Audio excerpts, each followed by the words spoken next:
नमस्कार, बहुत स्वागत है आपका। अपना उत्तराखंड देख रहे हैं आप। मैं हूं शीनम शर्मा। नैनीताल की भवाली से बड़ी खबर है।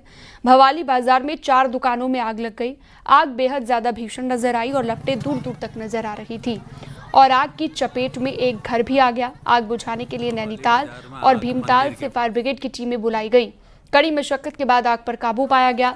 आग में लाखों का नुकसान हो गया है।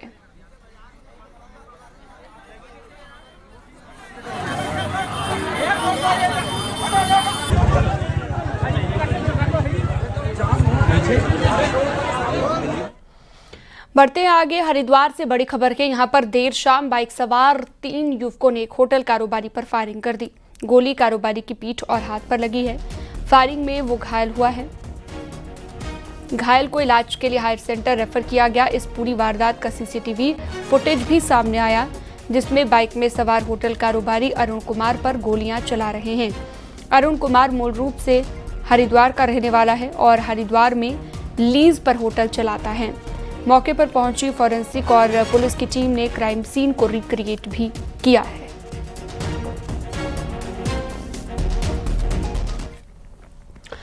विकासनगर के पास सुधोवाला, सेलाकुई और सहसपुर में मेडिकल स्टोर्स पर छापेमारी हुई है। जिला विधिक सेवा प्राधिकरण और ड्रग डिपार्टमेंट की तरफ से ये छापेमारी की गई है। इस दौरान मेडिकल स्टोर्स के लाइसेंस, कोल्ड स्टोरेज का टेम्परेचर, वेस्ट दवाइयों का रिकॉर्ड, साथ ही दवाओं की एक्सपायरी को भी चेक किया गया। इस दौरान खामियां पाए जाने के बाद कई मेडिकल स्टोर्स को बंद किया गया।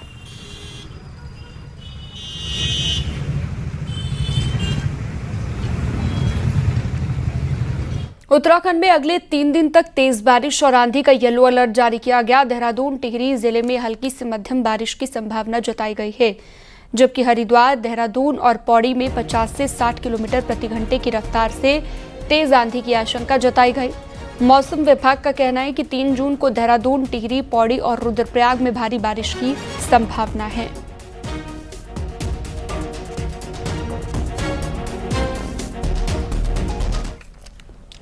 नैनीताल में मौसम विभाग की चेतावनी का असर दिखा है। सोमवार को दिन में अचानक से मौसम बदल गया और शहर में झमाझम बारिश शुरू हो गई। तेज बारिश के चलने के बाद नैनीताल किमाल रोड पर एक बड़ा पेड़ सड़क पर गिर गया, जिससे रोड बंद हो गया। तेज हवा और बारिश के दौरान पेड़ गिरने से बिजली की लाइन भी टूट गई। पैदल आने जाने वाले लोगों को भी दिक्कतों का सामना करना पड़ा। हालांकि सूचना के बाद मौके पर पहुंची फायर और बिजली विभाग की टीम ने पेड़ को हटाकर रोड को खोला है। जैसा कि कह रहे हैं तो माल रोड पे हमें पेड़ गिरने की सूचना मिली, तो वहाँ पर गए तो देखा कि एक विशालकाय पेड़ अन्नपूर्णा होटल के पास माल रोड पर गिरा था, जिससे यातायात बाधित हो रहा था। तुरंत हमारी एफएस यूनिट ने वुडन कटरों से पेड़ को टुकड़ों में काटकर और रोड से हटाकर यातायात सुचारू रूप से चालू किया। चमोली जिले में लगातार मौसम बदल रहा है। ऊंचाई वाले इलाकों में बर्फबारी हो रही है। उच्च हिमालयी क्षेत्र के सुंदर बुग्याल की तस्वीरें भी सामने आई, जहां पर मौसम बदलते ही बर्फबारी शुरू हो गई। जून के महीने में इन बुग्यालों में जहां हरियाली छाई रहती थी, तो वहां पर अचानक से मौसम बदलते ही बर्फबारी हो रही है, जिससे बुग्यालों में गए लोगों को भी दिक्कतों का सामना करना पड़ रहा है।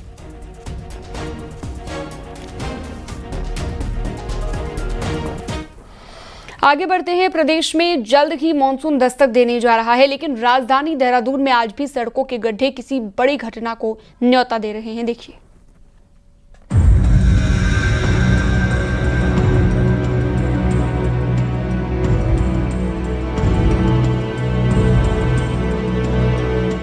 तस्वीरों में आप जिन सड़कों को देख रहे हैं वो प्रदेश की राजधानी देहरादून की हैं, जहां हर महीने सड़कें बनती हैं और हर महीने किसी न किसी काम के चलते उन्हीं सड़कों पर खुदाई होती है, जिनसे बरसात के दौरान कोई भी अनहोनी होने का खतरा बना है।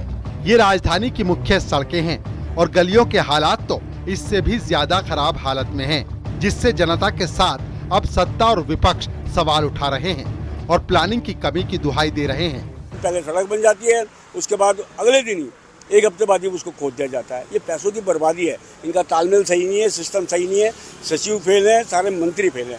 बड़ा दुख होता है इस बात का। आप प्लानिंग से काम करें और जो सीवर लाइन है, ठीक है, कोई भी कभार कोई हो जाता है, कोई माल जो जरूरी है उसको खोदना भी पड़ता है, परंतु उसको ठीक भी करना चाहिए।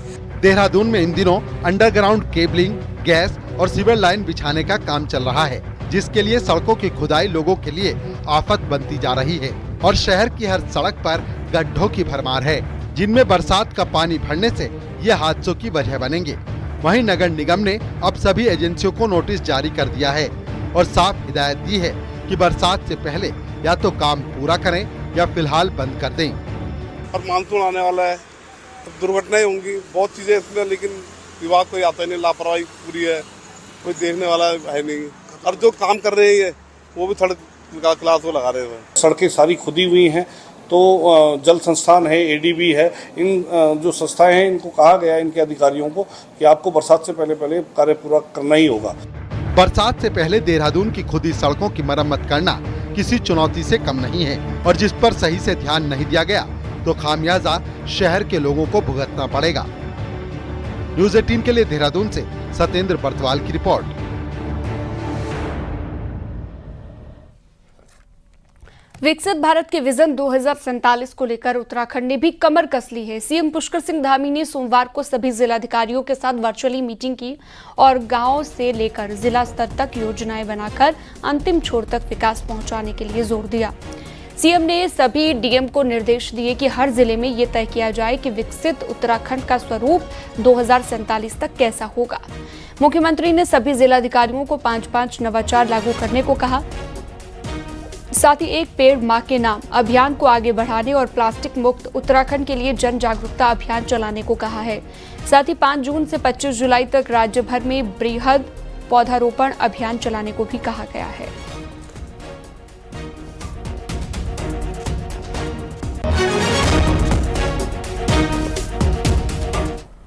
उत्तराखंड में सोमवार को जिला पंचायतों का कार्यकाल भी खत्म हो गया, लेकिन ना चुनाव हुए, ना प्रशासकों की तैनाती हो पाई। लिहाजा त्रिस्तरीय पंचायतों में संवैधानिक संकट खड़ा हो गया है। सूत्रों की माने तो इससे निपटने के लिए सरकार अब प्रशासकों का कार्यकाल 12 महीने तक बढ़ाने की तैयारी कर रही है।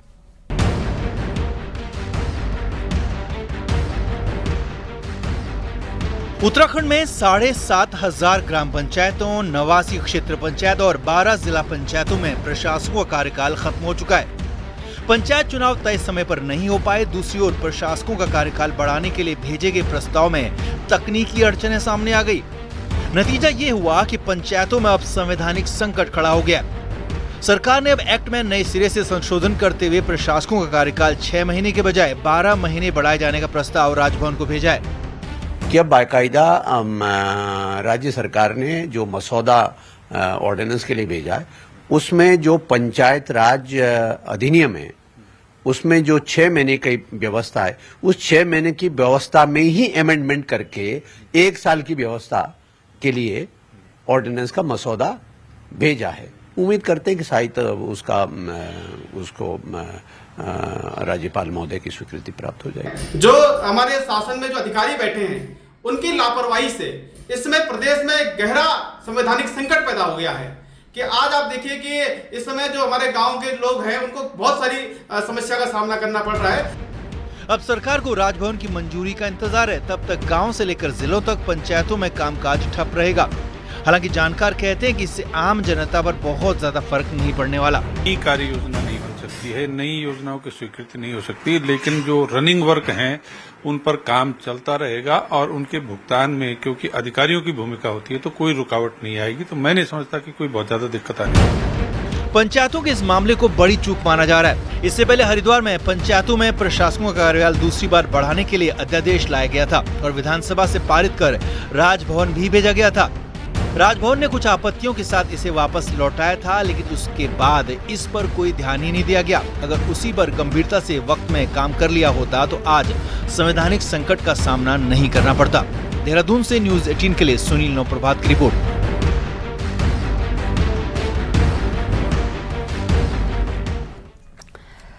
उत्तराखंड में अभी विधानसभा चुनाव दूर हैं, लेकिन लगातार चुनाव हारने वाली कांग्रेस पार्टी के नेताओं में एक बार फिर से 2027 के चुनाव के बाद मुख्यमंत्री बनने की लड़ाई दिखने लगी है। इसे लेकर लामबंदी होने लगी है। पूर्व सीएम और कांग्रेस के सीनियर नेता हरीश रावत का कहना है कि पार्टी के अंदर कोई स्वाभाविक लीडर दिखता है तो जनता में किसी कांग्रेस नेता का स्पार्क दिखता है, तो पार्टी नेतृत्व को उस नेता को आगे करने के बारे में सोचना चाहिए। अब हालांकि हरीश रावत का इशारा किस तरफ था ये तो साफ नहीं बताया, लेकिन ये जरूर कहा कि समय रहते ये हो जाना चाहिए।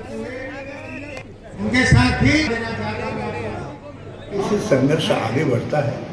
यदि कोई स्वाभाविक दावेदार निकल करके आता है और संघर्ष की अगुवाई करते हुए दिखाई देता है और जनता में उसकी स्वीकार्यता है, तो मैं चाहूँगा कि लीडरशिप इस विषय पर निर्णय ले। रुद्रप्रयाग के जखोली में गुलदार के आतंक से परेशान ग्रामीणों का गुस्सा आज वन विभाग पर फूटा और गुलदार को पकड़ने की मांग को लेकर विरोध करने पहुंची महिलाओं ने डीएफओ को कमरे में बंद कर ताला लगा दिया और वन विभाग का ग्रामीणों को गुलदार पकड़ने के साथ सुरक्षा का आश्वासन देने के बाद डीएफओ को कमरे से बाहर निकाला गया। आपको बता दें कि पिछले कई महीने से जखोली इलाके में गुलदार का आतंक है और अब तक गुलदार के हमले की लगभग 12 घटनाएं हो चुकी हैं, जिसमें 2 महिलाओं की मौत हो चुकी है।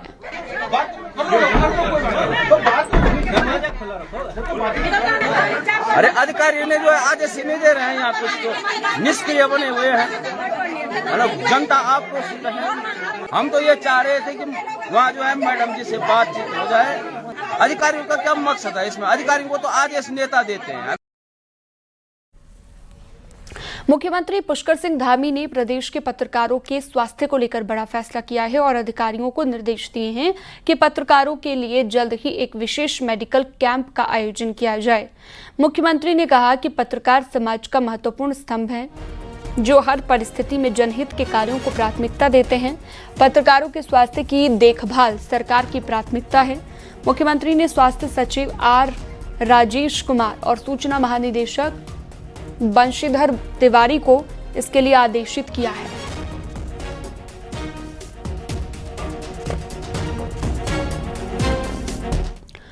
पिथौरागढ़ में लिपुलेख बॉर्डर को जोड़ने वाली हाईवे को बेहतर बनाने की कवायद शुरू होने लगी है। इस हाईवे में बूंदी से लेकर गरबियांग टनल बनाई जाएगी और 5.5 किलोमीटर की ये टनल बॉर्डर के सफर को तो सुरक्षित करेगी, साथ ही समय भी बचाएगी।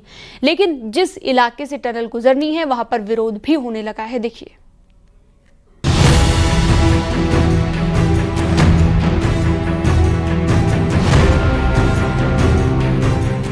लिपुलेख बॉर्डर की राह में छियालिक की चढ़ाई पार करना किसी चुनौती से कम नहीं है। बूंदी से छियालिक पहुंचने के लिए आज भी 36 खतरनाक मोड़ों को पार करना पड़ता है। छियालिक की पहाड़ी इतनी कमजोर है कि हल्की बारिश में भी ये दरकने लगती है।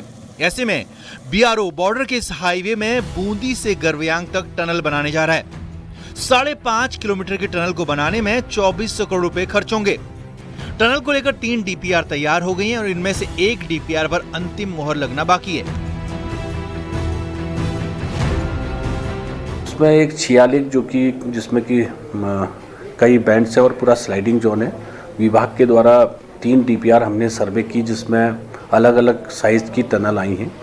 अब इसमें से 3 डीपीआर में से 1 डीपीआर को हम सेलेक्ट कर रहे हैं और सेलेक्ट करेंगे जिससे कि हमारी समस्या का समाधान हो। लिपुलेख बॉर्डर को जोड़ने वाला हाईवे कई मायनों में खास है। इस हाईवे की मदद से जहां चीन और नेपाल बॉर्डर तक सुरक्षा बल पहुंचते हैं, वहीं आदि कैलाश और कैलाश मानसरोवर यात्राएं भी यहीं से गुजरती हैं।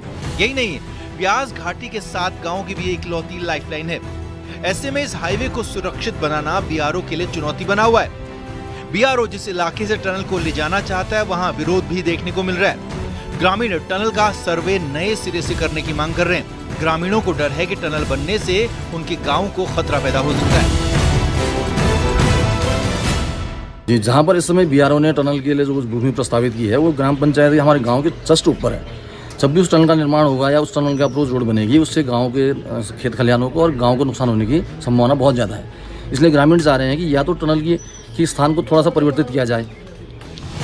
टनल के बनने से जहां लिपुलेख हाईवे काफी हद तक सुरक्षित हो जाएगा, वहीं दूरी कम होने के कारण समय की भी खासी बचत होगी। लेकिन सबसे पहले जरूरी है कि ग्रामीणों को भरोसे में लेना, ताकि कुमाऊं की पहली और सबसे बड़ी टनल की राह में कोई रोड़ा ना अटका पाए। न्यूज 18 के लिए पिथौरागढ़ से विजयवर्धन उप्रेती की रिपोर्ट।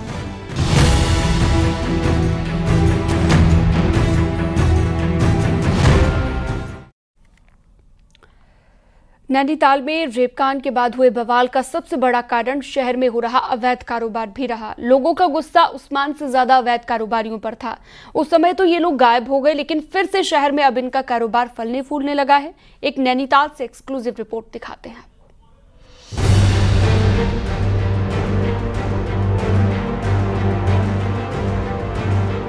नैनीताल के चौराहे पुलिस से ज्यादा कुछ बाहरी लोगों के कब्जे में हैं। शहर का मस्जिद चौराहा हो या फिर पंत पार्क का मेन चौराहा, इन चौराहों पर फिर पहले जैसा ही माहौल होने लगा है। अवैध टैक्सी का कारोबार कर रहे लोग पुलिस की मौजूदगी में अपने कारोबार को खाद पानी दे रहे हैं, तो बिना रोक टोक के प्रतिबंधित वाहनों को भी शहर भर में खूब दौड़ा रहे हैं। ये चौराहे जो नैनीताल के हैं, जगह जगह चौराहों में फिर वो स्थिति उत्पन्न हो गई है। पुलिस के साथ ऐसे अननोन व्यक्तियों को यहाँ पे देखा जा रहा है जिनका ना यहाँ से लेना ना देना है। वो गाइड का काम भी कर रहे हैं, वो और उसके साथ साथ वो ड्राइवरी का काम भी कर रहे हैं। हालात ये कि अवैध तौर पर जमीन कब्जा कर रहे कई लोग कुछ दिन पहले गायब जरूर हो गए थे, लेकिन अब चौराहों पर पुलिस की मौजूदगी में भी अपना कारोबार कर रहे हैं, जिससे फिर हंगामा जैसे संकट भविष्य के लिए खड़े हो रहे हैं। ये हालात तब हैं जब उत्तराखंड हाईकोर्ट ने भी नैनीताल में 2017 के बाद टैक्सी नंबर को प्रतिबंधित कर दिया था। इसके बाद सड़कों से गाड़ियों को हटाने के निर्देश जारी किए गए। बावजूद इसके शहर भर में रेंटल बाइक से लेकर प्रतिबंधित वाहन दौड़ रहे हैं और चौराहों पर तो इन अवैध गाड़ियों को पार्किंग से लेकर सभी तरह की सुविधाएं पुलिस के संरक्षण में मिल रही हैं, ऐसा दावा किया जा रहा है। हालांकि प्रशासन जल्द कार्रवाई करने की बात कह रहा है। फ्रेश रजिस्ट्रेशन नैनीताल शहर के नहीं किए जा रहे हैं। सिटी की बात मैं कर रहा हूँ। अगर कोई बाहर से किसी अन्य जनपद के नाम पे इसको लेके और यहाँ पे ला रहा है तो एक तरीके से उसका मिसयूज़ है, और एक तरीके से मैं समझता हूँ कि जो ऑनरेबल कोर्ट के ऑर्डर्स हैं उसका भी एक तरीके से कंप्लायंस नहीं है। तो इसको दिखवाया जाएगा और इसमें जो उचित कार्रवाई है, लीगल कार्रवाई है, वो की जाएगी। इन सभी वजहों से नैनीताल में हिंसा जैसे हालात पहले बने थे, तो अब फिर स्थानीय लोगों में गुस्सा बढ़ने लगा है। अगर फिर नैनीताल में हिंसा जैसे हालात बनेंगे तो इसका सबसे बड़ी वजह कौन होगा, ये सवाल सबसे बड़ा खड़ा हो रहा है। नैनीताल से न्यूज 18 के लिए वीरेंद्र बिष्ट की रिपोर्ट।